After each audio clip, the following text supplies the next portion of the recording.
Have you ever swallowed a question? I mean, really think back for a second. You're young, maybe 6 years old, sitting around the family dinner table, and you notice something that, well, it just doesn't add up. So you open your mouth to ask why, and literally, immediately, you feel it. The temperature in the room just drops. Now, nobody yelled at you. It was way subtler than that. It was this look that just said, not here, not now, do not ask that question. In that single instant, you didn't learn a fact, did you? You learned a behavior. You learned the silent, heavy cost of curiosity. You learned to swallow it. Hey everyone, welcome to This Explainer. I recently came across this absolutely fascinating sociological blueprint. It's by a physicist and author named Nyanga Omiela, and it's called The Triangular Prison. I just couldn't wait to explore it with you all. It is this incredible, eye-opening look into how our minds are shaped by the very systems that raised us. We're going to break down how human consciousness is managed, not by steel bars or guards, but by these unseen boundaries that get installed in our minds way before we're even old enough to critically examine them. Okay, let's dive into this blueprint, literally step by step.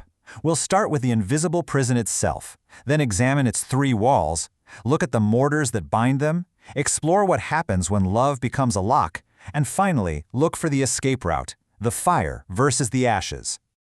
All right, Section 1, the invisible prison, a mind shaped by inheritance. So this prison isn't made of stone. There are no armed guards. It's actually installed quietly inside of us through inheritance. It's built by the very same hands that feed us, the same voices that tell us bedtime stories, long before our critical faculties can even pipe up and say, wait a minute, is this actually true? Omiela shares this really striking example of a 6-year-old girl in Benue State, Nigeria. One totally ordinary morning, she asks her mother why the people in the neighboring village are dangerous. Her mother doesn't offer facts or statistics or even a nuanced, I'm not really sure. She simply passes down what her own mother said. Be careful of those people. You don't know what they are capable of. That child doesn't receive a reasoned argument, she receives a calibration, a feeling of fear, installed super efficiently, no drama. By the time she's 10, she won't even think about it. She'll just know it. Moving on to Section 2, the 3 walls: tradition, religion, and education.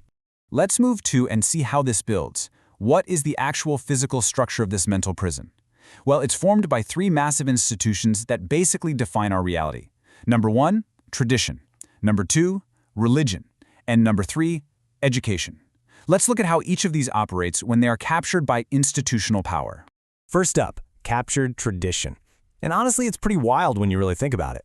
At its absolute best, tradition is this incredible library of centuries of hard-won wisdom. But when it's captured, it becomes a master. It says to us, this is how our people have always done it. To question this is to dishonor the dead. Omiela points to the practice of expensive, debt-inducing funerals. The source text describes a man dying in poverty, but his family is heavily pressured to borrow huge sums of money just to host a lavish, befitting burial. The tradition wall literally forces the living into poverty just to honor the dead, prioritizing complete compliance over the actual welfare of the family. Second, we have captured religion. This wall tells you God has spoken, and the institution holds the microphone. At this point, disagreeing is no longer just being wrong, it becomes a matter of being damned. And Omiela impartially observes this happening across all sorts of various frameworks worldwide. A totally contestable institutional arrangement or political position gets completely reframed in the vocabulary of sacred obligation. Once the institution fuses its own interest with divine will, well, to challenge the institution is, by design, to challenge God. It just demands total compliance. Third, captured education. And I mean, we've all been there, right? Memorizing things just to pass a test. We so often think of education as liberation, but a captured education system is really designed to produce compliant workers, not critical thinkers. It basically says, here's what is true. The student who memorizes and reproduces the approved answer, well, they pass. Even if a student knows the approved answer is incomplete or, frankly, just incorrect, they write it down just to get through the exam. They learn super early on that passing requires compliance, not genuine, messy discovery. Which brings us to Section 3, the mortars that bind. The emotional adhesives. Now, as you know, walls alone don't hold themselves up, right? Bricks eventually crumble. To keep this whole structure standing across generations, institutions pour mortars using our very own human emotions. There are 5 visible mortars at play here. First, memory, which is the controlled story of exactly who the heroes and villains are. Second, fear, and not just physical fear, but the deep, evolutionary terror of social exclusion. Third, love, which we're actually going to look at deeply in just a moment. Fourth, the inherited enemy, a group you're explicitly taught to distrust so you keep relying on the safety of your own walls. And finally, hope, These institutions basically hijack our most genuine, fundamental human desires for community, safety, and a better future, and they turn them into adhesives that keep us locked inside. And this brilliantly illustrates a distinction I found absolutely fascinating. Amelia contrasts genuine hope against captured hope. Genuine hope. It's like a seed. It requires specific conditions, active maintenance, real effort. It builds something. Captured hope, however, is way more like a lottery ticket. It requires literally nothing but your purchase and your passive patience. Think about prosperity theology, or those corrupt political slogans that basically tell you to just sit tight and wait for a better tomorrow. Captured hope cannot be falsified because the payoff is always deferred to a future that never quite seems to arrive. It just keeps you compliant in the present. But wait, there's actually a hidden sixth mortar, the deadliest, most invisible binding agent of the whole bunch: shame. Shame is the mortar that guards the empty room. It's what keeps you guarding yourself even after the institution has entirely vanished. It doesn't need an elder, it doesn't need a pastor or a teacher in the room with you. Once those other 5 mortars have done their work, shame operates all on its own, convincing you that asking questions now would mean admitting you were naive for the years you stayed silent. It is the ultimate self-policing mechanism. Let's head into Section 4. When love becomes a luck, the Trojan horse of empathy.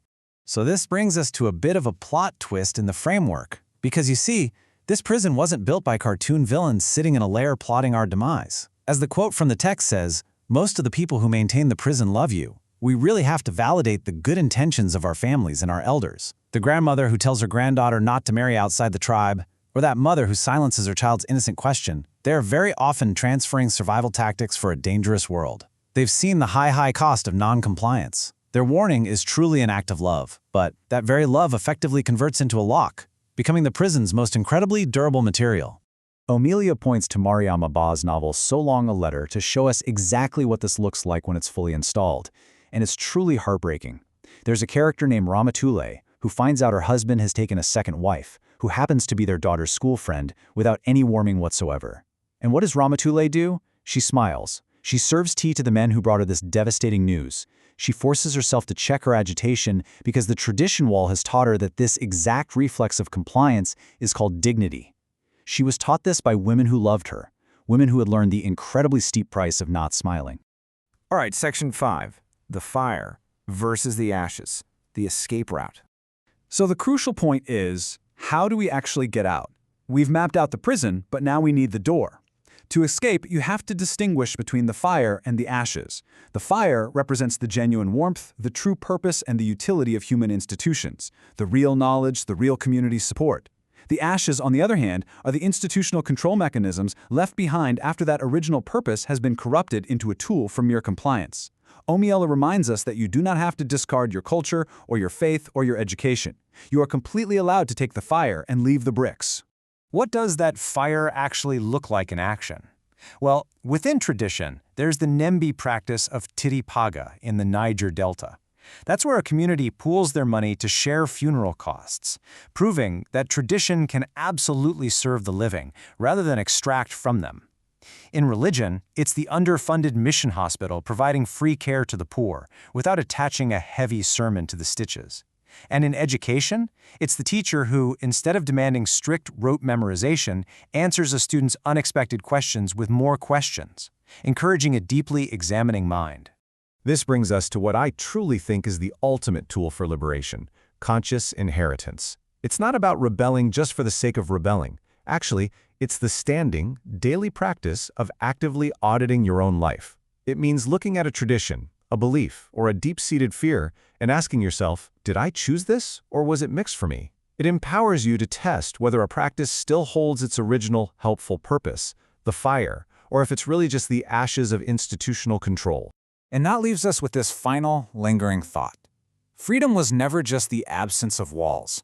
It's the difference between the wall built for you without your knowledge and the one you looked at, fully understood, and consciously chose to keep standing. You have the blueprint now. So I ask you, will you take the fire and leave the bricks?